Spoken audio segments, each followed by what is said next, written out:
Jonson tegur, why are you so serious? I forgot to mute my mobile phone.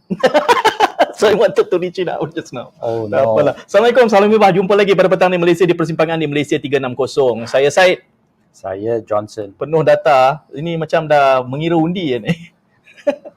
I am counting the stars where they are aligned. Ya. Saya cuma baru perasan kawan saya ni, dia akan pakai baju warna parti-parti yang bertanding.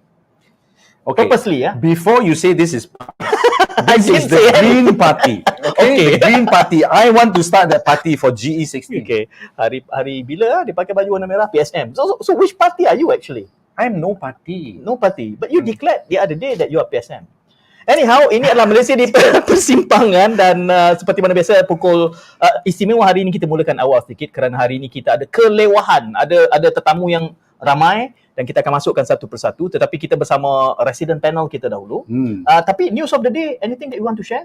Tak sempat nak Tak sempat. Cuma saya tengok. We can ask our first expert Okay. what is the news of not today, yesterday and the day before also. Okay, tapi sebelum dia memberikan pandangan dia, saya cuma rasa sedikit teruja. I'm a bit excited bila melihat berebut-rebut nak umum cuti sehari sebelum. Jadi ini semua nak menggambarkan kerajaan mana lebih baik. Apakah dia? Do they think this is a football match? It is to them. If Selangor win, next day holiday. Even that shouldn't be done as well. Actually, menang pun tak apalah. Macam mana ekonomi kita kalau main tabur saja cuti kan? Tak apalah, itu permainan politik. Would you like to introduce our? I think we don't need to introduce. Yeah, you see, he is also a host, by the way, for today. Yeah, he's a special role. Yeah. Okay. So Prof James is with us today, our resident expert, political analyst, right? So, Prof, in the last couple of days, what's new? What have you seen? What have you observed? So I think last few days, if you look at it closely, at least in the urban areas, there is no feeling of elections. Yeah. So you pergi jalan, you drive around, very few flags around. So it is clear that in the urban areas, if it's very quiet, only has two meaning. First meaning, people already decided which way they want to vote, so they don't care. Okay. The second meaning is that the floating vote is very big, and the political parties are going to move in the final week. Okay. Malaysians like to the floating vote or the undecided. Based on the research I've done previously, they usually decide between 72 to 48 hours before the vote. So maybe the political parties have tricks up their sleeve. The other thing I noticed is that this time, social media, a lot of the political parties, they're going after the youth vote because I saw lots and lots of videos dalam TikTok. Last election, almost no political parties spend resources on TikTok. So I think that's very important. I think the other thing I noticed this time is that it is much more messier, but also much more organized. So if you go to social media now, you can find that all the major parties, they already set up the programs. Macam party leaders like Anwar Ibrahim, Ismail Sabri, Zahid, you can see the whole week's program line up. Okay. In 2018, I remember that most of the leaders, their program will line up, 1 or 2 days ahead. They are not able to plan so far ahead. But it's interesting this time that a lot of interest in PKR has shifted to Perak. Okay. So Perak is now a frontline state. So a lot of people are moving up to Perak for Tambun. Of course, in the last few days, also in Selangor, all the interest is in Gombak. So Gombak is coming up to be a major battle. But I was in Gombak yesterday, and everything there was very, very calm. So all my friends in Gombak said that Gombak voters more or less have already decided who they want to support. My reading is that Gombak is 50-50 now. So probably 1 or 2 days before the election, we will know. But what is clear is that some of the long-term residents in Gombak are very angry with the incumbent. We know this because normally Malaysians, right, kita ada culture give chance. So if you make a mistake, after a few days, we calm down. But in the case of the Gombak voters, we can see that they're so angry. A few of them actually got together to file a lawsuit. So that shows the anger is very high and long-sustaining. But I think that the Gombak thing is really a picture of the wider issue in that all the so-called nama besar are being challenged. So for example, you look at UMNO, They pecah 7 of the warlords. In the case of Chaidan, he's coming back with a different party. So I think there are some big problems in UMNO, and they have to resolve this over the next week. So my guess is that all the political parties are shifting their focus to next week. The other one that is interesting is, of course, Sungai Buloh. So with Kari there, initially people said that Kari will have problems because Sungai Buloh is supposed to be picking out strong areas. But if you go to his rallies and his ceramah, right, he is filling up the place. Unlike the other ceramah I've been to, mostly consisting of existing party members. But in Sungai Buloh, there are lots of public who are attending his ceramah. And every morning he's been working very hard, going down to the ground before the sun is becoming very hot at lunchtime. So he has been going around. And it's quite interesting. He has a very strong team in Sungai Buloh. That is, to me, is quite interesting because, as you know, he was announced at the very last minute. So it means that basically these are the people who worked with him for many, many elections. They've all come out to support him in Sungai Buloh. Now, he is selling himself out as somebody who is highly independent in Barisan Nasional. So that's the reason why at the speech yesterday, he had to announce two things. On the one hand, he announced that over the long term, he wants to become jadi President UMNO and therefore the Prime Minister. But on the other hand, he said he supports the current leadership. So we will have to see as we get closer to the election whether this contradictory message will flow. Now, on the DAP side, it is my impression the machinery is running very, very smoothly. The DAP have lived up to their reputation as a party that is very well managed. The machinery are running properly. So really, the problematic one is probably Perikatan Nasional, in particular Bersatu. The machinery doesn't seem to be running properly. The other interesting machinery that doesn't seem to be running properly is GTA. So it looks like Mahathir's component party, depends on who you're talking about. Some of them are really not running at all. I was told that one particular GTA candidate, because he couldn't arrange things, he is campaigning 100% online. So that to me is very strange because you're talking about the Malay ground. You must understand Malay ground politics is still very personal. People like to meet you, shake your hand, touch you, on the marching. So it's quite interesting he's decided to go online. You can also see even the strongest party in GTA, Pejuang, right? If you go around, right, there are very, very few flags, Pejuang flags around. So you can see that they will have problems putting on the machinery together. But don't worry, as we head up to the second week, the final week, suddenly you see all the people last minute will come and rush. So basically what we're hoping for is that I'm hoping for a large turnout. I think it's very important, especially the Undi 18 voters. This is your great opportunity to come out and vote, and I hope you do come out and vote. But don't forget, don't wait until the last minute, because you need to go to SPR website, check your IC number, and very importantly, you need to find out where is the location of your voting booth. It may not be where you think it is. Plus, you need to plan carefully because the EC will give you a recommended time for you to come out and vote. So please check very, very quickly. So for example, some of you may have forgotten that your IC actually leaves you back in the kampong. So you need to plan at least 24 hours beforehand to go back.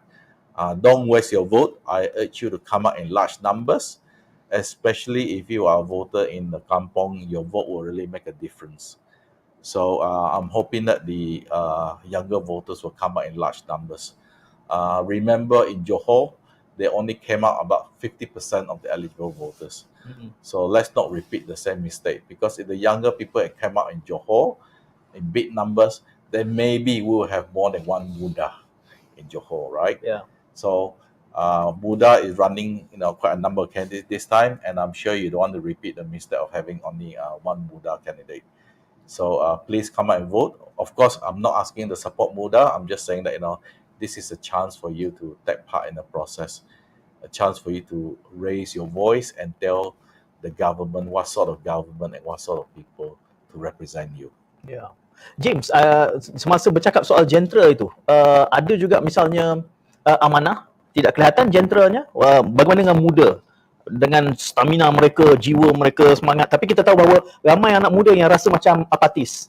Mereka rasa macam tak mengundi. Dalam saya tahu sebelum ini James kita interview masa di mana, di Sabah. Di Sabah. Jadi you travel a lot and you mentioned urban. What's your observation when it comes to rural areas? Okay, in the rural areas, I think the gentra in the rural areas usually is hidden in the first week. People are still getting a feel because the rural area, especially in the kampong, everything is very personal. One of the most interesting things I always find in the kampong here on the peninsula side is that we visit the kampong, especially in non-election year, you talk to the older people in the kampong, they can actually tell you ini rumah PAS, ini rumah UMNO. They know exactly. Even though we know that vote is supposed to be secret, but they will tell you exactly, who is voting who. Not only that, they also know the personal life. They will say that, the youngest grandchild this year masuk UiTM. They know all the details. So it's very difficult in the rural area. So because of this strong emotional links, everybody know each other, I suspect the heated part will be only come out in the final week. Because in the kampong, you cannot have long conflict. So only in the last few days, you see all this come out. So I think this coming week, after this weekend, that is when all the tensions will rise to the surface. But I think in the urban areas, it's very difficult for you to generate the heat. Part of it is also, I have spoken to 2 political parties. They actually told me that they've actually stopped funding for things like flag, bendera, all those things. They use the money mostly for social media. So they put in the money in the social media. So that's why I mentioned earlier, suddenly this year you see a lot of TikTok videos. Before that, hardly any TikTok videos. Because this thing is very expensive. I give you an example. During election time, if you want to jadi social media star, if you want to be a well-known politician, you hire a videographer to follow you from morning till night, all those things, he will probably charge you minimum 8 to 10,000 ringgit for 1 week. This thing tak boleh negotiate election it's already time. cheap. It's already cheap. So and then on top of that, you have to hire people in the background to produce the clip, upload semua. So basically, for a budget, a minimum budget for social media outreach and jadi social media star in the making, you need budget of at least 20,000 a week. Okay, so I take instruction from my partner. We want to focus on this PRU 15, right? Especially the hot seats. So I know you don't like to make predictions, but how do you feel about Gombak, the outcome, and Sungai Buloh, since you mentioned these two just now? I think Gombak, because when I went there, everything was so quiet. I would argue that they already more or less decided already which way they want to vote. So Gombak. So like which way do you think they will vote? So Gombak, I think everything will depend on the turnout. If you were to ask me to put a bet now, if the turnout is low, Azmin Ali will survive. If the turnout is high, bye-bye Azmin. But who? You think di Menteri Besar lah? More likely Menteri Besar lah, not the other candidates lah. Right? Oh no, the other candidates don't stand a chance. So it's only between Yes. Azmin and Amiruddin lah. Some will lose the deposit, but basically, even if you go down to the Gombak, to the ground, right, nobody cares about other people. They will only talk about Azmin Ali and the Menteri Besar. So in a way, it is Menteri Besar versus ex-Menteri Besar. Okay, and he's a prodigy. Yes, of course. Yes. Okay, Sungai Buloh. Sungai Buloh is much harder to read, but I suspect that people will give Khairi a pass. Part of the problem is that the PKR strong area, but your candidate very weak. So that means you vote for KJ? No, I'm saying that if KJ win, it's a macam lucky draw. Because your opponent is so weak. Do you think PKR did it purposely? Itu conspiracy theory. PH may not have known who is going to run in. No. Of course they know. Okay. So you need to bring in a bomo to. To read. It's not speculation. James, you mentioned tentang KJ. James kata KJ pada peringkat awalnya sangat challenging, tapi somehow machinery dia, pergerakan dia. What's the factor? Actually, is it KJ ataupun sebenarnya pengundi di sana yang taklah suka sangat mana-mana? Apa sebenarnya faktor yang menyebabkan KJ menonjol? If you were to ask me, I said that his machinery is very strong because I was very surprised that I was told that his machinery are even able to target specific voting groups. Because this is his first time. It means he brought in a lot of people. So for example, I was told that dia ada separate program untuk orang Melayu, separate program untuk orang Cina, all that sort of thing. Normally, if you're a last minute candidate, you just rush in. Everybody under the sun. Can I answer your question? I think KJ is a very experienced politician, and he's been doing this many years, right? And if you talk about experience, there are so many warlords who are much older. no, but you see He's now, smarter. Can I say that? yes, Definitely. yes. No, but he's got very good machinery. He brought And people he from outside. commands. I believe he commands the respect of his people. They are loyal to him, and those who do the data analytics, the messaging, and all that, they know exactly what to do. So once they go in, they know it's Sungai Buloh. Immediately, they get the data and they look at it. Okay, this is how we do our campaigning. Okay, right. So I think KJ is a formidable opponent wherever he goes. Part of it, like I said, is because the PR candidate is so controversial. So it's very difficult to sell your brand. Well, if you believe the story, it is somebody who was placed there because that person for sure will lose. This is where the conspiracy theory comes so in. you don't want to name names now, okay? Because I really don't know. Okay, but okay, I have a follow-up question. This one I don't know, Prof will answer or not. Between KJ and Rafizi, who would you prefer as a future PM? It's impossible because sebab di Malaysia, 24 hours is a long time in politics. I say you I prefer. can give you an answer very simple. Who would have thought before August last year or even the year before Ismail Sabri jadi Perdana Menteri? Betul, that one accidental Prime Minister, fine. But now I'm asking your preference, or maybe you can give another answer. Nurul Izzah, maybe. Anything is possible. But if Nurul Izzah become Prime Minister, it will be a very good thing for Malaysia because for too long, our system does not recognize female representation. You know, right? More than 2 elections ago, all the parties already promised 30% minimum. They've never been able to. Lip service. They've never even reached half, 15%, not even 15%. In 2017, just to share with you, hanya untuk berkongsi dengan penonton, 2017 saya sudah sebut, saya rasa kalau Nurul Izzah jadi Perdana Menteri, wajah Malaysia akan berubah. Tapi saya nak beralih soalan tentang Perak. Kerana tadi James mengatakan bahawa jentera Pakatan Harapan cuba untuk mengubah wajah Perak untuk menjadikan koridor. So, have you been there? Bagaimana perkembangannya? Is it working, their strategy? I'm planning to go to Perak soon. So, in the first week, basically Anwar has been supporting other PKR and Pakatan Harapan candidates. I think next week, whether he likes it or not, he has to spend a lot of time. That is the final week to push. So he will be there. I think the Perak thing is really, Peja is not really fighting Anwar. He's really fighting the entire face of Pakatan Harapan. Right? Because you know, it's just like you see billboards or Ismail Sabri all over the place. You're really fighting the leader of Pakatan Harapan or the prime ministerial nominee of Pakatan Harapan. So now, unless Peja can pull off a fast trade, it'll be quite difficult. So Rafizi has said Tambun is not a safe seat. He's given a kind of warning to his boss. What will happen, you think, if he actually doesn't win? Who? Anwar. Oh, very simple. If Anwar doesn't win, we know that it's very difficult for him to make a comeback. So it's very, very likely. It depends on the overall results and the numbers that will appear on Saturday night. Then it is very likely that if the numbers are sustainable, then Rafizi will move out. Move up. If he won't try another Podixon move or Kajang move? No. The problem is not a question of what he can demand. It's a question of what sort of numbers. Of course, if PKR on Saturday night, for example, hypothetically, I'm just talking. I'm not saying that this will happen. If PKR macam disaster result 10 to 15, of course Anwar Rafizi out. They have to take the blame, right? You see what I mean? But if Pakatan is on striking range 60, 70, 80, then of course Rafizi's star will shine because he's the one doing all the data Election and all that. He has to take credit. And if at that same time Anwar doesn't win, that means of course. Okay. Because you know, if you're not in parliament, you're nothing. Cuma tadi apabila Jonson mengatakan Rafizi menyebut soal kedudukan di Tambun itu masih lagi mencabar, saya membacanya sebagai pesanan kepada jentera so that they are not complacent. That's how some people are reading it, but it depends. Possibly You are a politician, you read between the lines. that's a strategy. I mean, cumanya Yeah. dalam bacaan James, dia tidak menyebut banyak tentang bersatu, dia tak banyak menyebut tentang PAS. So perikatan PAS doesn't have to worry much.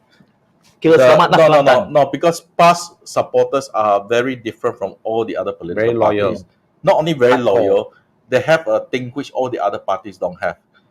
They can provide a ticket to heaven. Yalah, confirm masuk So surga. this is Amanah, a- no. this is- That's what I'm going to. Amanah something else. doesn't promise Because one-way ticket to heaven. entity Wangsa, Amanah, Khalid Samad against Datuk Jo Gani. Itu UMNO. besar tu. Any feedback from your survey? No, I haven't looked at that. But we're talking about PAS supporters. Okay. You're right. They're very loyal, very disciplined, and part of it because they got that religion to hold them together. So it is not like a normal political party. Yes. So Bersatu is going to be Bersatu, wiped out. I think Bersatu, not to say wipe out, but I think they will not get anywhere close to the numbers they had in 2018. So, Okay. Before our next guest come up, right? Can I just ask you a question about the two surveys yes, that was yes, done? yes. First, let's take a look at Ilham Center. It's more colorful, right? It shows that Barisan Nasional is at how high? Sorry, I'm looking at the wrong slide. 35. 35. Yeah, 35%, Yeah. right? And for 35. Pakatan Merdeka Harapan, I think. Center, the other slide, we are looking at Barisan Nasional at only 24%. In fact, the leading coalition is Pakatan Harapan, 26%. What are your comments, Prof? No comments because both of these have different research design. The way to understand survey is don't get too excited. Surveys doesn't elect the government. Correct. Survey is a snapshot taken at that particular At time. that Yes. moment. Yes. Yeah. So you cannot compare each survey across the board. What you can say is that this survey captures the mood of the people towards the major coalitions at that particular time. And also the sample, right? Yes, and also, but the good news is, of course, we have the head of Ilham Center here tonight with us, and also the head of Merdeka Center. So this is a good time to ask them in terms of the updates and how do they actually interpret the results. Yes. Because the gap is, for me, is just too wide. In fact, it's the opposite. One says that Barisan will win, the other says that Pakatan will win. Correct. So I think it is quite interesting. The other interesting thing, of course, is that the other famous survey people refer to was a survey that was commissioned by the newspapers. Right. That one also has interesting result. But there are also private polling done. I know personally of two other private polling done. To me, right, based on the materials I've access to, basically there are about 6 major surveys done. Okay. When I say major, I mean they try to cover both Sabah, Sarawak in addition to Malaya. And the overall result is that 4 point to Barisan victory, 2 point to Pakatan victory. So it's quite interesting. I remember UUM also did one recently, but all I remember is the results also contradict Merdeka centers. So you say, like, it's just all No, different. but the thing is, it's not really. You can only use the word contradict if they use exactly the same sample and the same research method. exactly. So it's not contradiction. So that's why I say it's a snapshot. Yeah. So the question is that how do you read the snapshot? As you mentioned earlier, it all boils down to the last 72 hours or so. Yes, It the depends last on 3 what's- days. Yeah, Yes, the yes, last yes, 3 yes, days. yes, Okay. yes. Kita boleh bawa masuk tetamu kita? Boleh? Kita- Nak main video ke? Ya, kita juga ada petugas kita, My Undi, pasukan yang menjadi penggerak maklumat kita di lapangan hari ini, Nizam melaporkan sebagai jurnalis rakyat. Jadi kita ikuti laporan beliau, pertemuan beliau dengan beberapa calon di Bacok. Jadi kita ikuti bingkisan yang telah disediakan oleh My Undi, Nizam Muhammad. Ada di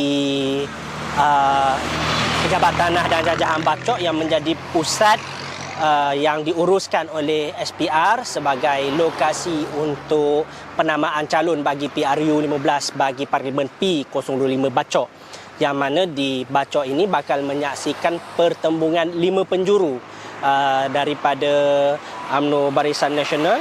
Mereka mewakilkan Datuk Zee Mat Yassin. Bagi PAS pula menampilkan muka baru iaitu Syahir Sulaiman. Begitu juga dengan PKR yang menampilkan Nur Azmiza Mahmad.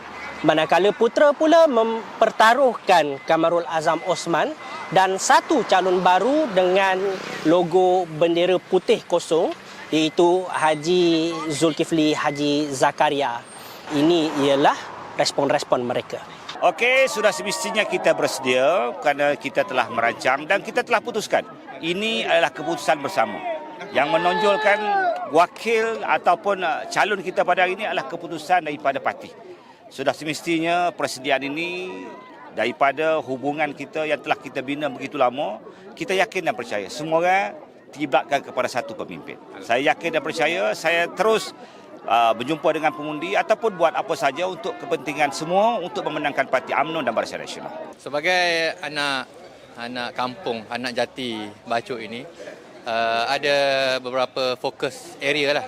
Pertamanya meningkatkan kesedaran agama dalam kalangan rakyat. Gi surah, gi sejik, gi balasah itu insyaAllah akan mampu mengubah kehidupan kita. Jadi kesedaran agama. Yang keduanya pendidikan, pergi ke sekolah, belajar lebih tinggi. Yang ketiganya bidang keusahawanan desa. Memang di kampung itu ada industri kecil secara desa ini kita boleh perhebat dan pergiatkan. Dan yang keempat, saya kira Bacok ini destinasi pelancongan yang sangat unik. Pantainya panjang, pantainya bersih dan pantainya selamat. Jadi menjadi destinasi pelancongan yang insya-Allah akan terus dipertingkatkan. Dengan cabaran 5 penjuru di Bacok saya rasa tak ada masalah. Kerana kebanyakan kita calon-calon pun semua kenalan. Semua kawan.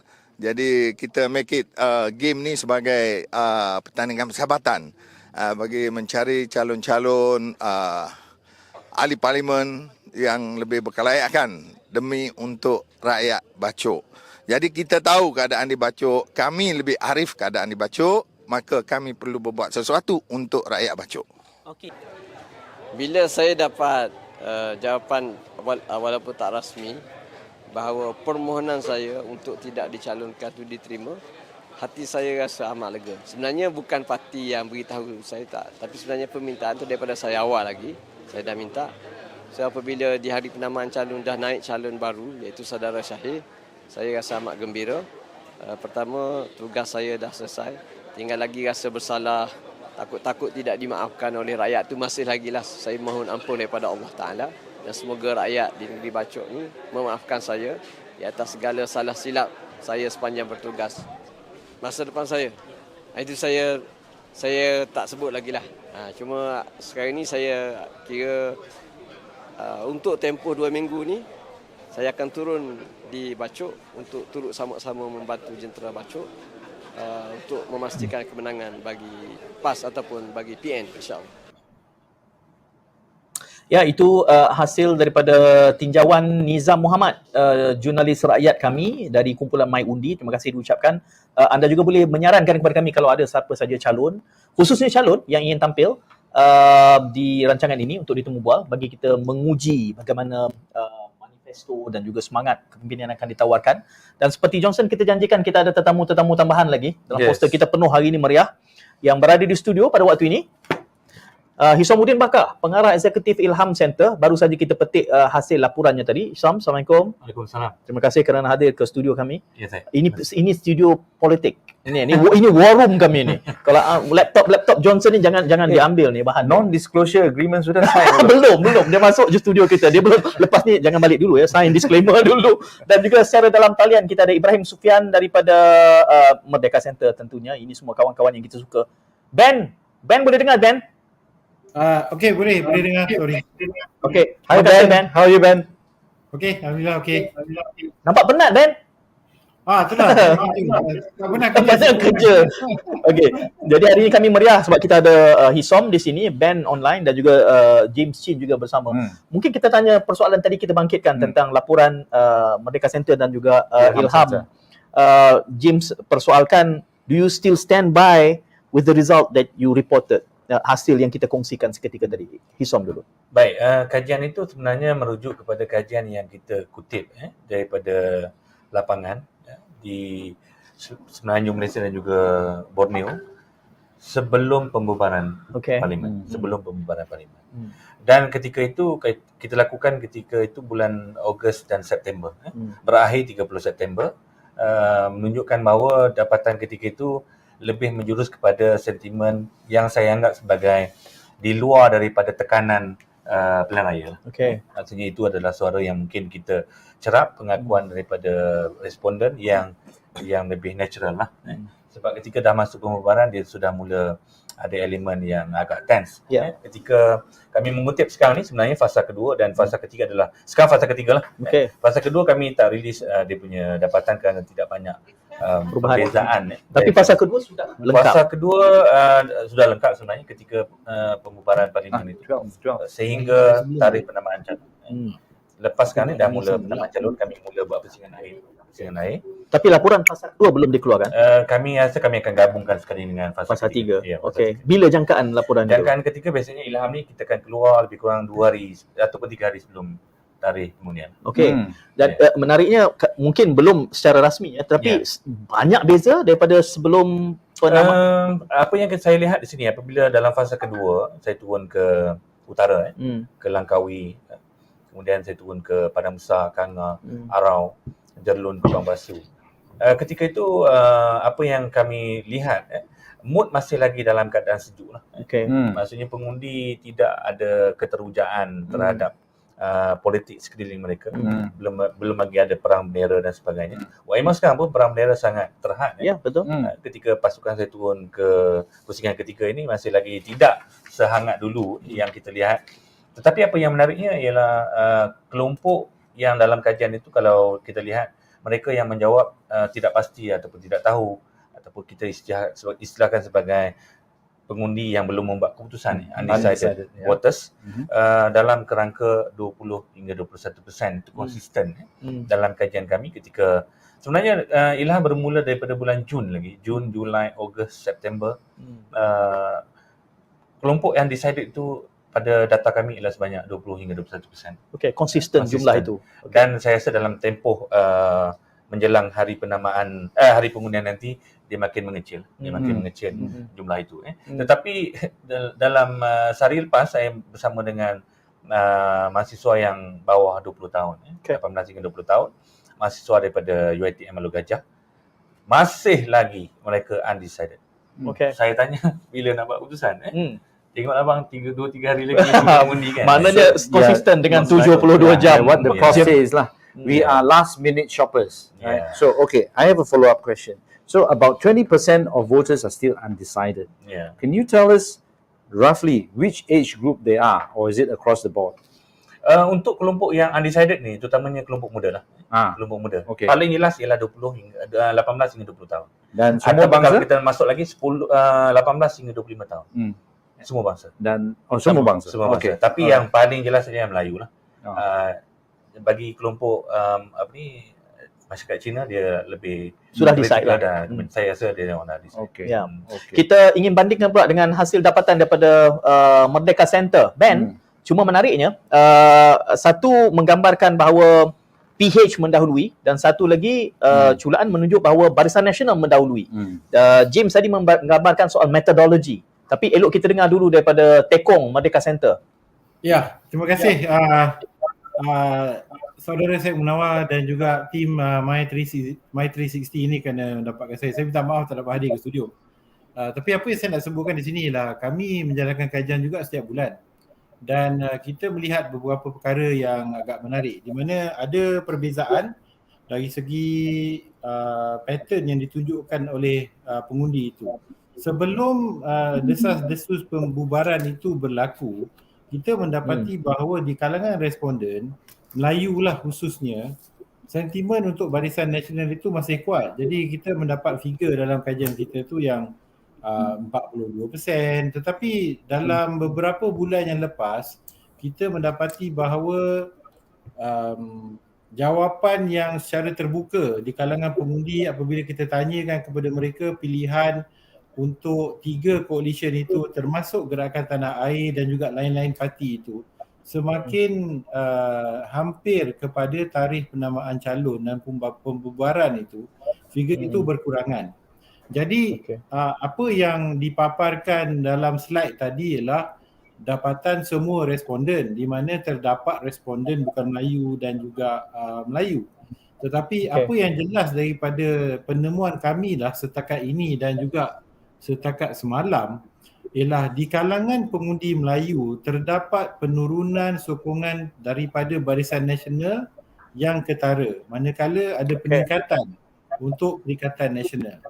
PH dapat merekodkan sedikit peningkatan, mungkin daripada 10-12% kepada lebih kurang 17-18% lah dalam penelitian kami. Tetapi yang mendapat share ataupun peratusan yang tinggi di kalangan pengundi Melayu itu ialah Perikatan Nasional. Tetapi dengan pengundi bukan Melayu, agak solid untuk Pakatan Harapan. Dengan Chinese voter, kita menjangkakan lebih kurang 85%, walaupun dalam kajian yang menjawab hanya sekitar 56%, yang selebihnya tidak mahu memberikan jawapan, tapi jangkaan kami ianya akan menjangkau 85%.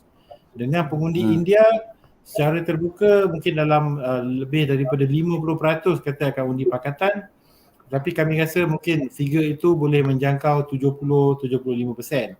Jadi secara total bila kita lihat semua pengundi, memang Pakatan Harapan akan mendapat popular vote yang tinggi. Tetapi pulangan ataupun sokongan pengundi Melayu tu masih terhad. Jadi mereka boleh dapat kursi yang banyak, tetapi saya rasa belum sampai pada tahap mereka boleh menang lah. Okey. Kelihatannya yang undecided 16%, tidak banyak berbeza unjuran yang ditunjukkan oleh Ilham Center. Cuma laporan yang ini, apakah ada lagi, Ilham menggambarkan akan ada satu lagi laporan. Bagaimana Merdeka Center? Apakah akan ada lagi laporan yang lebih mutakhir daripada apa yang dapat dikongsi publik? Ya, memang akan ada sebab survey kami sedang berjalan. Jadi setiap hari memang kita sedang menemu bual para responden. Cuma fokus kita unfortunately lah tidak meliputi seluruh negara. So kita hanya fokus kepada Semenanjung kerana kita lihat kawasan suasana di sekitar Sabah dan Sarawak agak certain ataupun agak dapat kepastian dari segi pattern pengundian di sana. Jadi kita fokus lebih kepada Semenanjung. Jadi laporan kami insyaAllah akan dikeluarkan mungkin sehari sebelum pilihan raya ataupun 2 hari sebelum kita akan itu lebih hangat. Tapi Ben, sorry Jonson, Jonson pun macam nak bertanya. Disebutkan tadi bahawa belum mengambil kira Sabah dan Sarawak. Tanpa melakukan survey itu, bagaimana Sabah dan Sarawak ini menjadi pemberat untuk menentukan nanti besok dalam keadaan peratusannya juga tidak banyak beza antara Pakatan Harapan dan Barisan Nasional, tetapi perikatan nampaknya lebih berada di agak ke bawah. Adakah pemberat Sabah Sarawak itu akan tilt the result ataupun tadi dia gambarkan sudah hampir certain Sabah Sarawak itu? Ya, saya rasa keputusan di Sabah Sarawak tu agak pasti, di mana di Sarawak saya fikir GPS akan berprestasi yang baik. Mungkin hanya ada 3 hingga 4 kerusi yang mungkin akan dapat dimenangi oleh parti-parti pembangkang PH dan parti pembangkang tempatan. Dan di Sabah pula oleh kerana ada electoral pact antara BN dan juga GRS, maka kita fikir BN dan GRS akan perform, tetapi warisan juga akan dapat beberapa kerusi dan mungkin 3-4 kerusi untuk Pakatan Harapan Sabah. Jadi Sabah itu agak bercampur-campur, tetapi di Semenanjung ini pola sokongan yang kita dapat ni dia menarik kerana dia pretty much three-way contest dan banyak kerusi yang mana kita rasa akan dimenangi dengan kurang daripada 50% undi. Dan di sini persaingan antara Perikatan Nasional dan juga Barisan Nasional akan memberi sedikit peluang kepada PH untuk mengekalkan jumlah kerusi. Tetapi untuk PH mendapat undi ataupun kerusi yang lebih banyak, mereka perlu sekurang-kurangnya mendapat 20 hingga 25% pengundi Melayu. Setakat ini kita belum lihat mereka capai tahap tersebut. Tetapi saya fikir di Semenanjung, perkara yang menarik ialah jika Perikatan Nasional boleh maintain momentum mereka sehingga akhir proses kempen ini, mereka mungkin muncul sebagai penguasa di kalangan kerusi-kerusi majoriti Melayu.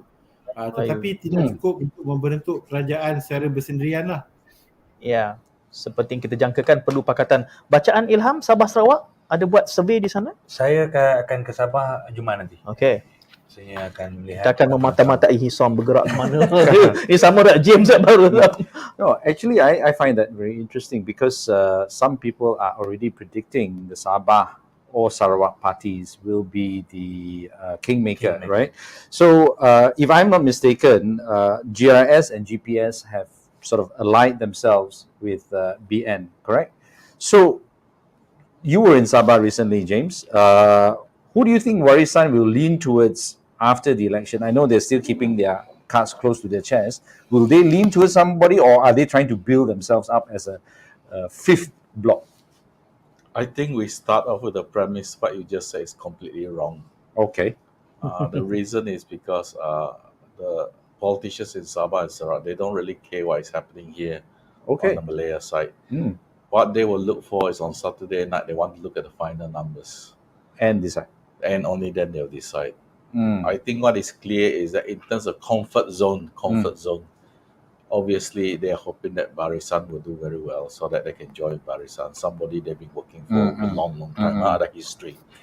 But I think one of the things that people here often misunderstand is that at the end of the day, the politicians in Sabah and Sarawak actually do not want any coalition here to be strong.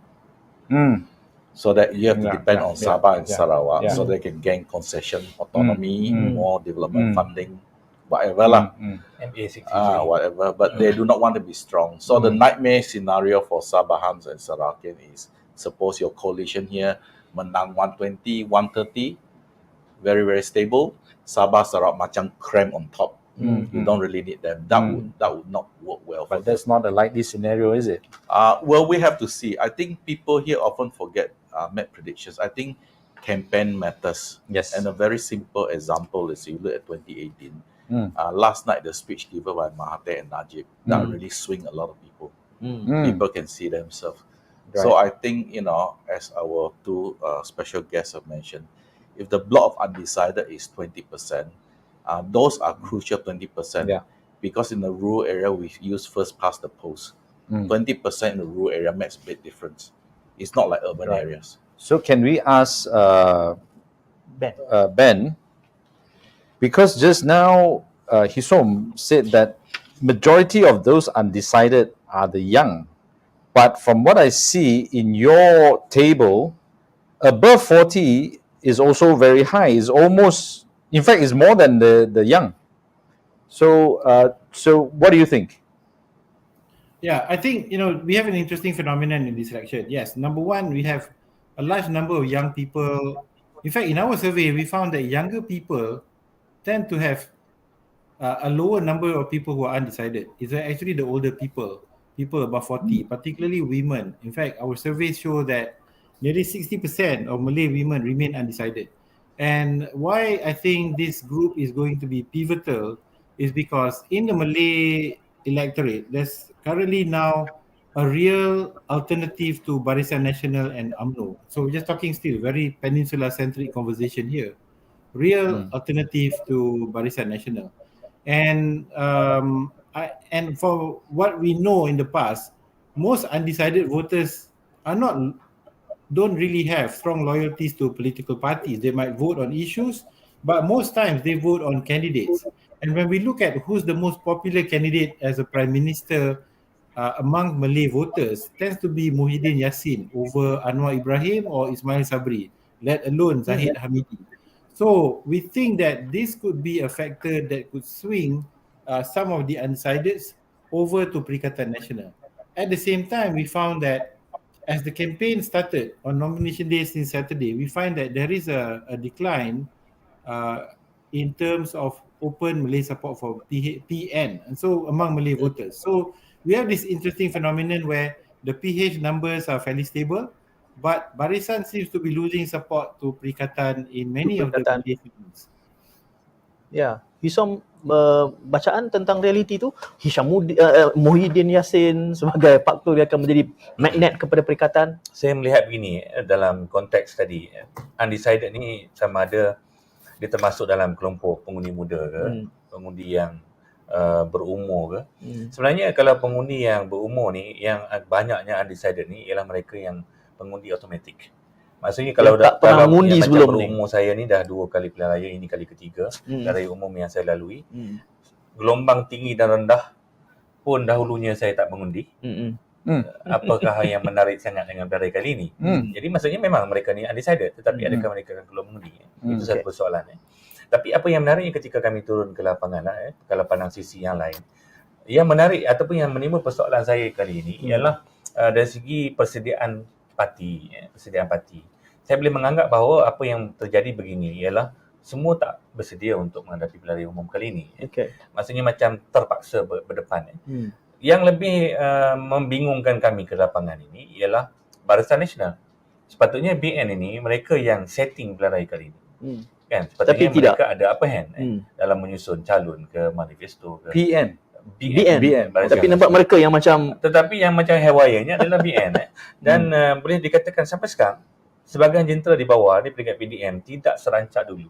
Saya tidak tahu sama ada memang tidak turun dari segi logistiknya, kewangan dan sebagainya. Tetapi saya boleh menganggap bahawa seakan-akan memang menghadapi masalah. Yang kedua ialah calon. Calon apabila diumumkan calon, seakan-akan walaupun boleh dikatakan mesejnya ialah ingin menukar wallet kepada muka-muka baru. Kalau kita tengok calon baru 80% ada yang membuat BN paling tinggi. 80% penukaran muka-muka baru untuk ditampilkan dalam pilihan kali ini. Tetapi apa yang berlaku, wujud satu elemen iaitu elemen protes daripada jentera parti. Sejauh mana kelompok ini mampu untuk mempengaruhi undi di dalam, oleh kerana banyak penjuru, kita banyak penjuru macam Prof cakap tadi, banyak penjuru. Kalaulah certain percentage itu, every vote is count. Jadi setiap undi itu adalah berharga. Bayangkan kalau jentera yang protes. Itu satu elemen. Yang ketiga ialah silent protest. Silent protest. Jadi elemen-elemen sebegini, walaupun dalam kajian kita tengok soalan yang kita ajukan, berapa peratus adakah anda akan keluar mengundi? Saya anggap pollster boleh dikatakan konsensus di kalangan ini mendapati 80% mengatakan akan turun mengundi. Ini berbeza dengan Johor dan Melaka. Memang tak ramai yang jika berminat. BN setting pilihan raya ini dengan menganggap bahawa pengundi akan turun di bawah 60% untuk menyumbang kepada pertambahan kursi yang besar kepada BN, Dan itu silap. saya rasa itu menjurus kepada silap Besar. perkiraan. Itu yang saya ingin elakkan. Okay. For me, I guess it's not too much of a long shot to think there is a bit of disunity within UMNO, and UMNO is the dominant party and that affects the whole of BN. The question I want to ask specifically is, do you think the fact that now people are talking about Zahid Hamidi looks like he wants to be Prime Minister, is he becoming a liability to the party? Dalam kajian memang jelas lah. Memang jelas. Dan kajian kami konsisten sebenarnya. Kalau ditanya calon Perdana Menteri Datuk Seri Zahid Hamidi, minta maaf lah, dalam kajian memang di bawah 1%. Memang di bawah 1%. Dan jika diangkat menjadi calon Perdana Menteri lebih awal, saya rasa itu akan memberikan kesan kepada moral Barisan Nasional. Can we ask that same question, Ben? So, do you think in the eyes of the people, Zahid is a liability for UMNO? Yes, I mean, that's very clear. The surveys have been consistent for several years now that, his ratings have been lower. So even at the worst times of Najib, Zahid managed to pull even lower numbers than Najib. So now, in this current context, I think, one is his overall popularity and the effect of the campaign done by his opponents in Perikatan as well as Pakatan to paint the picture that you vote for, insert candidate name and then you get Zahid. You vote for Khairi Jamaluddin, you get Zahid. You vote for Zafrul, you get Zahid. That I think they are playing to the maximum effect on the ground. But I think the other subtext is that I think Barisan Nasional is also aware. So that's why Zahid Hamidi, when he launched the manifesto, also said that Ismail Sabri is the PM candidate. But we did ask in our ongoing survey whether people trust that Ismail Sabri truly will become Prime Minister if Barisan Nasional wins. And what we found was that only about 1/3, 1/3 of the voters believe that statement. So there's something going on here. That number one, it's Zahid himself, but he's also a distrusted figure. So I think he's the principal reason why the party's numbers are dropping. Saya ingin bertanya kepada ketiga-tiga panelis kita, masuk Prof James ya, kerana gambaran awal sebelum kita mendapat laporan survey ini semua, undi 18 ni akan memberikan wajah baru kepada trend pemilihan. Dan kalau kita baca bukan based on sentiment, based on numbers alone, kita ambil beberapa contoh lah. Bagan Datuk dulu majoriti 5,000 lebih, tetapi pengundi baru hampir 14,000. Jadi kalau 14,000 ni mengambil sikap, majoriti ni sudah tidak membawa partner apa-apa. Kita ambil satu lagi di Putrajaya misalnya. Benar. Dahulu majoriti 3,800, tetapi kini ada hampir 8,000 pengundi baru dan pengundi pertama kali. Juga kalau berdasarkan nombor itu, berarti game itu belum tentu memihak pada siapa-siapa. Dan 5.8 juta ni kalau kita bahagi dengan 222 parlimen, setiap parlimen secara purata ada 26,000 pengundi baru dan pertama kali. Before you answer that question, I just want to add on, since he mentioned Bagan Datuk, and to me that's the hottest seat. Okay. And there are a lot of young voters. I get the feeling that a lot of young voters are fed up, they are bored, they are disillusioned, almost to the point they don't want to vote for parties or mainstream politicians. Do you think the independent candidate has a chance there? I know what he thinks. Tak apa, kita beri juga ruang pada James nanti. Hisom dulu. Ya, Hisom dulu. Saya dulu. Untuk segmen anak muda ni dia berbeza-beza mengikut lokaliti dan juga demografi kawasan. Kalau macam contoh kalau di Bagan Datuk ataupun kawasan yang seumpama dengannya, dia ada kelompok yang sebenarnya masih lagi terikat dengan pilihan keluarga.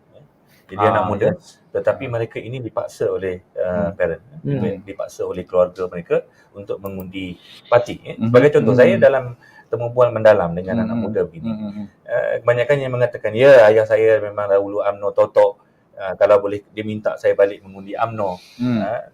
Tapi bila saya tanya mendalam, tak apalah itu pilihan keluarga, tapi hati kecil kamu nak mengundi siapa? Dia maksudnya dia kata dia tak ada pilihan, yang jelas. Undecided itulah. Undecided tadilah. Tetapi oleh kerana dia balik, dia nak mengundi. Yang kalau di kawasan bandar pula ataupun pinggir bandar ni, kelompok yang banyak di kalangan anak muda ini memang betul-betul atas pagar. Betul-betul fascista. Macam tadi dia bosan dengan politik ni. Tetapi apabila diajukan tentang, contohnya sekarang ni agak trending. Trending ini ialah mereka diberikan cuti yang panjang dan sebagai universiti pensyarah ingin melihat celupan jari untuk sebagai pembukti mereka adalah pengundi. Dan ketika saya masa kajian selepas pembubaran kali kedua ni, ketika itu saya bertemu dengan ibu bapa yang berada di kampung kerana mahasiswa baru masuk ke kampus. Mereka dah habis 2,500 hingga 3,000 kos pendaftaran pengajian dan sebagainya. Dan ketika ditanya kepada keluarga, dia minta anak dia tak balik pun tak apalah. Tak balik tak apa. Tetapi ketika fasa sekarang ni, kena balik. Anak-anak telefon dia kata, abah kena balik juga. Bila kena balik juga, dia kata, terbakar pula lah 300 untuk kos anak dia pergi dan pulang. Dan kalau kita lihat, ramai yang memberikan laporan kepada kami, tiket bas dah habis, tiket kereta api dah habis. Jadi ini menunjukkan bahawa ada peningkatan generasi ini balik. Keinginan balik itu real, ada. Real. Tetapi kemana lalu tujuannya itu masih belum. James, membaca pengundi baru ni, dia akan wipe out majoriti yang ada. I think it's too early to tell because there's no solid data. Can I just come back to one of the things that both our guests have spoken about, Zahid's reputation. I agree that Zahid's reputation is really a big part of UMNO's reputation. But I think among the Chinese community, one of the reasons why his reputation is so bad is because a lot of people, and I haven't asked this among the Malay community, but I suspect it's the same thinking, that kalau Zahid jadi Perdana Menteri, if he's a strong Perdana Menteri, do you know what's the first thing he's going to do? Give pardon. Give pardon and also throw out his So case. when you vote for Zahid, indirectly you're also voting for one MBB. Najib. So they don't say openly, but they will link these two actions together. So that's why it's double negative, not just one negative. But also I think a lot of people actually think, I think I'm going to get sued lah. Never mind. Zahid don't have enough, not like Najib. No matter how people say about Najib, dia orang crooked, all these things, at the end of the people say dia masih thought leader. But that is the scary part, because I believe when someone has that there, when they are under threat, they will use strategies, they will use whatever means to handle it. But when a leader doesn't have the He will resort to intellectual something. power, they will use draconian acts. They will repress, they will use sedition act or SOSMA. Okay. So that is something quite scary in my mind. But let's go to Ben. Ya, Ben.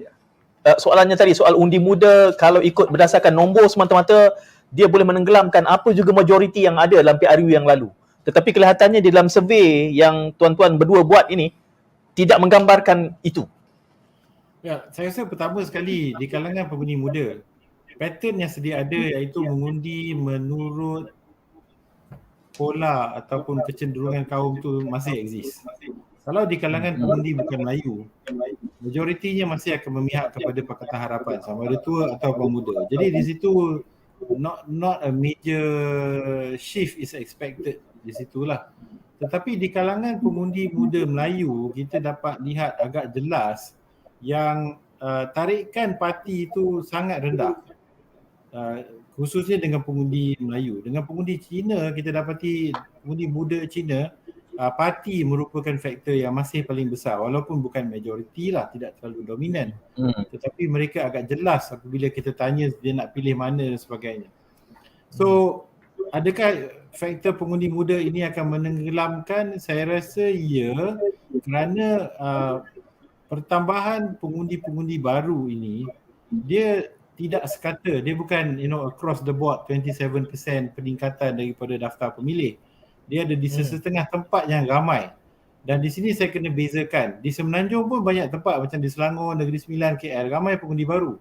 Tapi saya kira majoriti daripada mereka adalah pengundi yang didaftar secara automatik. So mereka ini mungkin saya rasa tak sampai separuh yang akan keluar mengundi. Tapi di kalangan pengundi yang betul-betul genuine muda, 18 ke 24 tahun, saya rasa peratusan keluar mengundi itu tinggi. Mungkin tidak setinggi purata nasional, kalau kita jangkakan mungkin national average kita 70 atau 72%. Dengan segmen ini mungkin dalam 65-68%. So slightly behind kami jangka. Tapi ini cukup untuk menggugat sesiapa yang menyandang dan memberi peluang kepada pencabar sebab undi tadi yang terpecah tadi. Jadi saya kira peranan mereka akan sangat terpengaruh dalam zon pengundi Melayu 65% ke 80% majoriti Melayu. Di dalam zon itu, kursi-kursi tersebut, saya rasa mereka boleh memainkan peranan yang besar menentukan pemenang. Okey. Kelihatannya muda yang bersifat multiracial itu seperti tidak ada tractionnya sangat di dalam sentimen tuan-tuan. Saya nak mula dengan Ben dulu. Muda punya... saya kira dalam sentimen terhadap parti muda ini, mereka sedang, pada waktu kajian awal itu dijalankan, mereka sedang berunding dengan Pakatan Harapan. Tetapi kalau kita tengok dari segi profilnya, rata-rata parti muda ini mempunyai profil sokongan, dukungan yang hampir serupa dengan Pakatan Harapan sebab sifatnya multiracial, yang lebih berbentuk urbanized dan sebagainya. So dia attract the same crowd yang Pakatan Harapan attract. Cuma dalam penelitian keputusan pilihan raya Johor itu, kita dapat melihatlah calon-calon muda yang bertanding di beberapa tempat yang macam di Lakin dan sebagainya, melanggar calon PKR itu, dia dapat menarik sedikit lebih sokongan orang-orang muda di dalam beberapa saluran itu. Tetapi secara menyeluruhnya mungkin tidak banyak berbeza. Ya, Isam, muda. Saya secara peribadinya, saya melihat muda ini salah langkah. Kerana dia menerima dan juga berpakat dengan parti politik lama. Dan tunduk kepada apa yang diperuntukkan oleh parti politik lama dengan meletakkan kursi-kursi maut kepada mereka. 6 kursi itu bagi saya bukan kursi yang niche dengan muda. Ada kena-mengena dengan falsafah penubuhan mereka dan juga ideologi mereka dan apa yang mereka perjuangkan. Bagi saya memang kalau masuk pun kalah, lebih baik mereka berdiri seperti mana Warisan dan juga parti-parti yang lain, Wak bersatu itu lebih baik. Iaitu menggagaskan dalam prospek meletakkan ini adalah titik permulaan perjuangan mereka demi perjuangan generasi masa depan.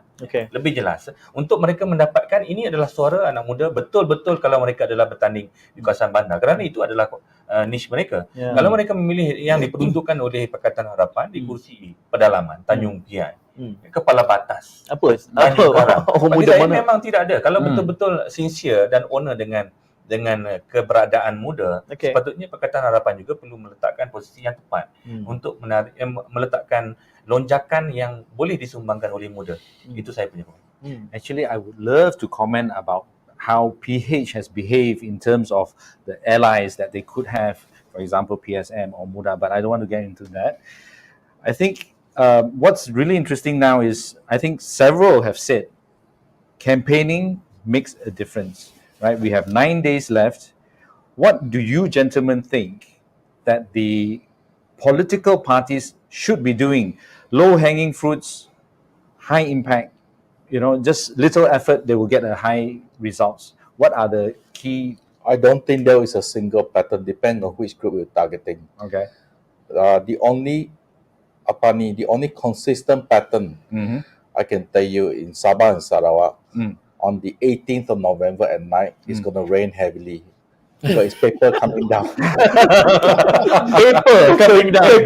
Money Really fly over and pretend to be Sabahan. I was waiting for something. That one for sure will happen. Itu bukan durian runtuh. Yes. Whether the paper rain will stop around morning time just before voting happened, I don't know. But that one for sure will happen. Now, if a lot of these young people go back to the Longhouse or the interior KDM area to vote, right, I suspect they will take their money, but they will not vote according to what the money says. The younger one, even less loyalty than the older one. They'll take the money, of course, nobody's stupid enough to say no. But they will not vote necessarily according to that one. Right. But I think in Sabah, there's another factor that cuts across all races, unlike here in Peninsular Malaysia, and that is the PTI issue. It's very, very big issue. A lot of them don't express it openly. But a lot of Sabahans, whether they are from PTI background or Kadazan background or some other background, is at the back of their mind. A lot of them bothers them. Can you it's clarify? It's a highly emotive issue. Can you clarify for Semenanjung viewers, what is the PTI issue? Okay, the PTI issue is very simple. So most people who work in this area will tell you that roughly 1/3 of Sabah's population, even though they hold blue Malaysian IC, the code says that they were born and raised in Sabah. These people are actually from outside Sabah. Majority are from southern Philippines and quite a big number also from Indonesia. So they were given blue IC. Majority of the blue IC were issued during the period around late 1970s up to the late 1980s. And they will vote according to the rain, is it? No. The original group of the people given the blue IC were asked to vote for Barisan Nasional. Okay, but the younger generation, in other words, the children that are born of the PTI, these are basically like any other Sabahans because they grew up in Sabah. The only problem is that if they don't have proper paperwork, then maybe they didn't go to government schools. But other than that, they're just like any normal Sabahans. Okay. That's how Saudara Hisom? Berkenaan dengan apa yang disasarkan berdasarkan kajian yang kami lakukan dengan 5 media berkenaan, menyatakan bahawa rakyat sebenarnya nak menyelesaikan, pemimpin itu menyelesaikan masalah yang berkait dengan ekonomi, biar ada hala tuju yang jelas. Sebab begini, rakyat lemas dengan masalah kewangan, boleh dikatakan pendapatan mereka terganggu, kesan daripada pandemik yang lepas. Jadi sebab itulah dalam soal menentukan calon ini, mereka ingin memilih seorang pemimpin yang ada strong character ataupun strong leadership style. Maksudnya kepimpinan yang kuat dan ada political will yang kuat. Jadi di sini ada advantage kepada Datuk Seri Anwar Ibrahim. Jika dia letak begitu, diletakkan calon-calon begitu, ramai yang memilih Datuk Seri Anwar Ibrahim. Untuk kawasan urban dan sebahagian segmen itu memang memilih Datuk Seri Anwar Ibrahim dengan harapan bahawa beliau mampu untuk memacu dan juga memulihkan ekonomi, ada karakter yang kuat untuk memandu negara. Itu boleh dikatakan selling point yang baik untuk Datuk Seri Anwar Ibrahim. Right. Saudara Ben. Ya, saya fikir dalam pilihan raya ini, pengundi memang mahukan masalah mereka itu diselesaikan seperti apa yang saudara Hisam cakap. Dan kepayahan ekonomi, kegawatan ataupun basically kekangan ekonomi yang dihadapi oleh mereka sepanjang pandemik itu telah membuatkan mereka mahukan dia mahukan true leader lah, seorang pemimpin yang sebenar. Sebab saya fikir kalau lihat dalam sentimen survey kami sebelum ni, majoriti pengundi sebenarnya sangat bosan dan sangat tak puas hati dengan tingkah laku ahli-ahli politik. So sebenarnya di kalangan generasi muda pun sebenarnya mereka tidak percaya yang ahli-ahli politik ini dapat menyelesaikan masalah mereka ataupun masalah negara. So sudah timbul sifat bahawa rakyat kena settle problem mereka sendiri. Tetapi pilihan raya telah berlaku. Jadi saya fikir dalam konteks pilihan raya ini, mereka mungkin akan mengambil pendekatan least worst option lah, pilihan yang paling kurang membawa keburukan. Dan kedua, kalau kita lihat dari segi sentimen yang timbul ini, dalam kajian kami lah secara keseluruhan, tidak ada satu parti pun sebenarnya yang mendapat menangkap attraction, menarik perhatian positif di kalangan rakyat. Mereka ada sokongan masing-masing tetapi tidak dapat menarik penyokong-penyokong marginal. Jadi tahap dissatisfaction terhadap parti itu tinggi, dan maka yang jatuh sekarang ialah calon-calon yang ditampilkan untuk memimpin negara. Jadi ada 3 individu ataupun 4 individu, dan saya rasa inilah faktor penentunya nanti. Ben, I have a follow-up question. As you were speaking, somehow this popped into my mind. Can you, I mean, it's not fair to ask this question, but I'm just imagining if PH were to win, what do you think would be the market sentiment in terms of the business, the share market, the international investments? What do you think it'll look like? I mean, I've been talking to a number of the financial institutions over the last several weeks. Generally, the market expects a Barisan Nasional win, or at least a Barisan Nasional sizable plurality, and then combined with GPS, and then they can form what they expect to be a fairly stable government. The market is really expecting predictability in terms of government policies. If, let's say, the result is other than that, number one, I think the market will react negatively. Number two, the market somehow perceives that Pakatan Harapan may take on less market-friendly initiatives. Like, for example, rather than do GST, they might expand windfall tax or increase taxes on individuals, or do capital gains tax. And so things like that creates a perception that Pakatan is less than friendly to the market. So the market actually doesn't want Pakatan. I mean, I wouldn't say it that strongly, but they are less sanguine about expecting a Pakatan Harapan win because they don't know what comes next. They want predictability and certainty. I would like to pose the same question to both of you. James, market sentiment. Can you gauge something? So I take a different answer to Ben's answer. My answer is that even if there's going to be market hiccups up and down, right? This is all temporary. People understand that Malaysia is by and large quite a stable place. You have to remember all this political instability comes at a very unique moment. It comes at a very unique moment because we also had a downturn in the economy because of the shutdown MCO. So it's a double whammy process. That's why the economy is so bad. So people are looking for normalcy, electing a government to bring Malaysia back to normal. And it's also a pandemic because a lot of people, especially the Malaysian middle class, was really damaged by the pandemic. But in terms of the market, I wouldn't worry so much about ups and downs. Right? If you speak to the real marketplace, right, they said the time to make money is when the market is down. Yes. Right? There's always people like that, like that in the market. I think what is very important to the market is there's two types. One is the institutional investors, international and the local investors. The local one, we don't have to worry too much. And why? Because we don't have a real market. The market we have in Malaysia is controlled by GLCs. I mean, that's the reality. Okay. In terms of the international market, yes, they're looking for consistency. But more importantly, they're looking for competent ministers in the economic area. Okay. I can tell you, I'm not letting out a secret. You can find this in a Chinese newspaper, right? A lot of the Chinese business community do not want a Chinese leader from a certain Chinese party to be in charge of the finance ministry again, because they had a hard time, shall we say?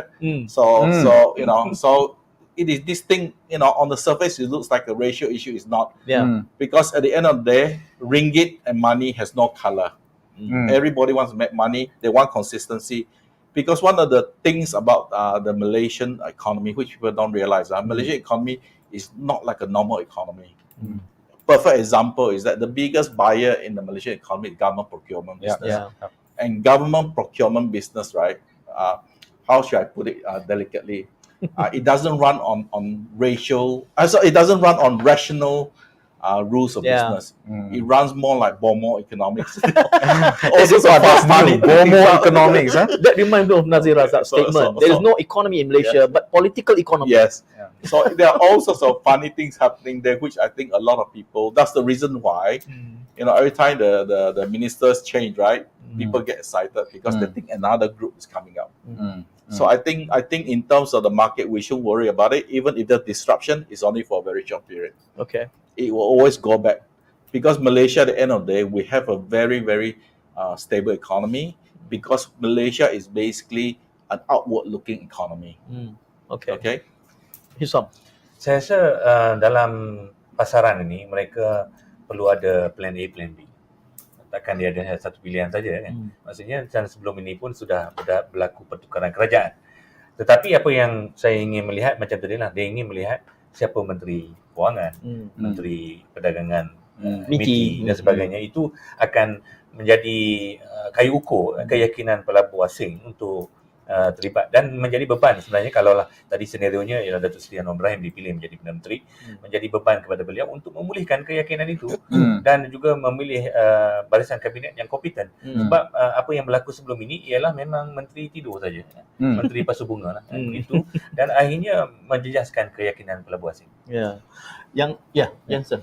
I find this very interesting because I seldom think about this. A lot of sentiments, and I intellectualize things, ideology and all that. But I think actually a lot of people, maybe mostly Chinese, will be thinking practically, hey, if this government becomes, if this party becomes the government, it's bad for my business. I'm going to tell my people, don't vote for this. How much impact does this kind of thinking have on the outcome of the election? Yeah. As far as I know, there's no direct studies done about business community and the correlation with. But we know they want stability. Yes. But I think what is interesting is that our business community here, the big boys in town, the GLC, you take them out, right? At the middle, at the bottom level, right? The problem we have in this country is that there's too many ethnic-based business organizations. Chinese Chamber of Commerce, manufacturing, all these are basically, whatever name they use, they're based on one single ethnic group. Yes. And unfortunately, at that level, I think there are problems because they tend to see everything from ethnic lens. If I gain, you lose. You gain, I lose. But what they don't realize that the economy is actually controlled by GLC. It's the GLC who not manipulate, but they control the market. And the other big problem here is that government procurement. Because the bottom line is that, how should I put this? Basically, the government overpays for everything. And that is a big problem. Bila timbul soalan-soalan sebegini, Jonson, yang tergambar di fikiran saya selepas semua pengiraan dimuktamadkan, secepat mana keputusan seorang Perdana Menteri itu akan boleh diumumkan? Immediately. Tapi secepat mana pakatan itu? Because I can imagine horse trading, bargaining akan berlangsung. Because there is going to be a coalition. Do you think it's going to be decided immediately? No. Nothing is going to be decided until the numbers come out. Yes. But I'm saying we're not going to have a scenario macam 2018 where the Prime Minister have to wait to be sworn in. Okay. Everything will be done very smoothly and very fast. So I expect a Prime Minister to appear on Saturday night. No, I think what he's talking about, so for example, we have 65, 60, 70, the three major groups. Then who gets to make a deal with GRS, GPS or warisan? Saya tidak mengharapkan jawapan daripada soalan itu sebenarnya. Menggambarkan senario. Sebab tadi gambarkan siapa Menteri Keuangan. Bayangkan 2-3 hari selepas itu nak menentukan antara yang menang ni siapa nak jadi Menteri Keuangan, Menteri MITI. For me, we can ask a very specific question because PN could swing either side. It could go for BN, it could go for PH. right? What do you think if that is the scenario? Because they could be a kingmaker too. It's not just the Sabah and Sarawak parties. Saya rasa PN lebih mirip kepada BN. Dia akan pergi ke sana juga akhirnya. Kerana faktor PAS dan UMNO itu ada. Okay. Do you agree? Wait and see. Because I look at it differently. I actually think that Perikatan Nasional on Saturday night is actually not Perikatan Nasional. It's actually PAS. Okay. But are they not going to align towards UMNO, BN? What do you mean by that? Are you saying Bersatu will jump? No, I'm Bersatu wipe out. saying that the numbers of Perikatan Nasional is going to be the entirely PAS. will be PAS. Yes. It's interesting. Our friend in Terengganu, Kelantan calling the shots is not local. It's not Bersatu. Alright, interesting. Ben, ada pandangan tentang ini kekalutan pada malam memilih Perdana Menteri?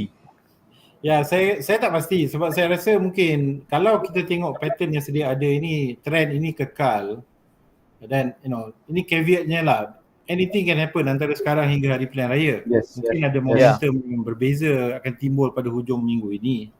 Jadi kalau momentum ini kekal dan mungkin di antara Bersatu ataupun di antara Perikatan dan Barisan Nasional, mereka akan berkongsi sejumlah kerusi. Mungkin lebih kurang sama banyak atau salah satu akan lebih. Tapi saya rasa oleh kerana dukungan pengundi bandar kepada PH itu agak strong, jadi ada kemungkinan PH masih akan ada jumlah kerusi yang besar.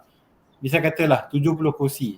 Tak cukup untuk bentuk kerajaan, tapi mungkin mereka yang ada jumlah paling besar. So saya fikir malam Sabtu November 19 itu masing-masing akan cuba mendapatkan sokongan daripada parti-parti lain. So mungkin akan terbentuk pada malam itu, tapi mungkin juga akan ambil masa beberapa hari, 2-3 hari untuk percaturan, rundingan, tawar-menawar itu akan berlaku. Sebab tu saya bangkitkan di dalam TikTok, saya kata apabila ada parti yang mengatakan bahawa kalau menang esok dia umum cuti, saya tertanya siapa Perdana Menteri malam tu yang akan mengumum cuti ni? Sebab saya rasa macam pukul 12 malam tu boleh tentu ke? I have to disagree slightly with Ben. I think not the government but the Prime Minister will be named on that night. On that night, that night is out. Yes. Because the situation is so critical. No, because there will be a clear person who will be leading the pack. Because they can't wait. This sort of thing you cannot wait. Itu betul juga. Because you see, the basically the constitution only talks about the Prime Minister. The cabinet, everything is separate. But I also imagine James at that critical time, proses merundingkan dengan pihak istana juga. Kerana seperti dalam pengalaman lepas, istana akan nak mendengar setiap seseorang. Jadi saya tak tahu. Tapi ini adalah pemerhatian yang menarik untuk kita nantikan nanti pada 19 hari bulan. But that's different. GE14 was very different because that coalition, first of all, it's clear, but it was the first time that BN was defeated. That's one. And the Prime Minister that they put up as a candidate was from a minority party. That's why there was that. But if, let's say, PH has 90 seats, so what you're saying is very quickly Warisan or whoever will combine. They'll just will join the line and that's it. Or if BN, then someone will join the line. Yeah, well, that's possible. Look, we are fighting for the prize, the biggest prize in Malaysia. But don't forget, among the key players, one is not only fighting for political life, fighting to stay out of jail. Yes. So for you to suggest that he will wait, not possible. So kita ada naratif baru untuk jalan cerita Hollywood film selepas 2018. Menarik ni, boleh jadi filem. Maybe we should be checking all the manifest for air flights also. If the results are so bad, somebody might want to fly off immediately. Itu episod akan datang kita bincangkan dalam mood yang Ben is smiling, he knows something. Come on, Ben, share with us. What do you know that we don't know? Say what you really think. Ben, James sudah paksa cakap. So I already said no waiting. Prime Minister will be appointed on 19th. I'm not sure, because I think at the end of the day, the country is ruled like a club. So even if you have the biggest share of seats in Parliament, the real owners of the club might still kind of maneuver you out of the process. So no, I understand, but my point is that the background noise. But I'm saying the Prime Minister will be appointed that night. But my question to you is that I suppose the leader of the party with the biggest share of seats get appointed, so no need to have a majority first. But wouldn't a prime minister need to satisfy the king that he commands majority? Yeah. Yes. Itu isu yang saya bayangkan tadi, kekalutannya. Siapa yang boleh menyatakan dengan yakin kepada istana dan akan mengangkat sumpah di hadapan tuanku pada malam itu. Dan horse trading, bargaining akan terus berlangsung sehingga ke esoknya. Kerana saya tergambar tadi persoalan tentang siapa Menteri Keuangan. Kalau Perdana Menteri pun kita belum jelas, Menteri Keuangan lebih jauh. Actually, if you remember, right, assuming that all the thing go very smoothly, no problem. By about 10 o'clock, right, about 70% of the seats will be declared. Yeah. Because they get reports directly from their Pandipacha, whatever you. So they will know by 9:30, 10 o'clock, they will have counted maybe minimum 70%. If they're lucky, everything lancar, maybe 80% of the seats will know. So by that time, right, the phones are already calling each other. Yeah, betul. Negotiation lah. So that's why I said that by 10 o'clock, 11 o'clock, when the final seats are cast, somebody will go to Istana already. Yeah. Itu kita tinggalkan sebagai antara episod menarik dalam Malaysia di Persimpangan. Nanti kita nak cari siapa. Yeah, we will hold the program on the 19th outside the Istana. Okay. Maybe. I'll come to that. You come for that? Okay. Make sure you're there, right? Kita nak ucap terima kasih kepada ketiga-tiga panelis kita pada malam ni. Saya yakin sebenarnya antara mereka bertiga ni masing-masing ada inside information yang tidak meluahkan semuanya pada kita. Kita kena minum teh tarik baru kita bercongkil satu-satu dan mereka ada network yang tersendiri. Jadi saya nak ucapkan terima kasih. Saya kira ini episod yang sangat berharga. Yang lebih berharga selepas ini apabila kita tepuk belakang maklumat lagi. Too bad Ben is not here. Boleh kita kacau dia dalam WhatsApp. Okay, jadi kita berakhir ini ucap terima kasih kepada James Chin, HISOMMUDIN dan juga IBRAHIM SUFFIAN kerana kesudian bersama. Kita nanti-nantikan laporan berikutnya dalam minggu depan. Hisom kata dalam 3 hari sebelum, Ben kata laporan dia dalam 1 hari sebelum. Jadi kita akan tengok bagaimana bacaannya. Please send us a copy. Dia umum press release. Kita preview lah. Kita dapat special treatment daripada Ben. Kita dapat daripada website dia je. Itu je level kita. Jonson boleh dapat personal. Sebelum release Jonson dapat. Okay, Jonson, kita berakhir di sini. Ucapkan terima kasih kepada semua yang menonton. Jangan lupa untuk memberikan saranan. Siapa yang anda rasa perlu kami bawa ke studio untuk kita bual bicarakan. Dan kalau boleh anda juga mengendalikan debat di parlimen masing-masing. Itu juga kita akan adu-adukan dan cuba bantu dari sudut penyiaran dan penerbitannya. Okay, kita berakhir ini. Saya Syed Munawar. And I'm Jonson Chong. See you tomorrow night. Jumpa lagi.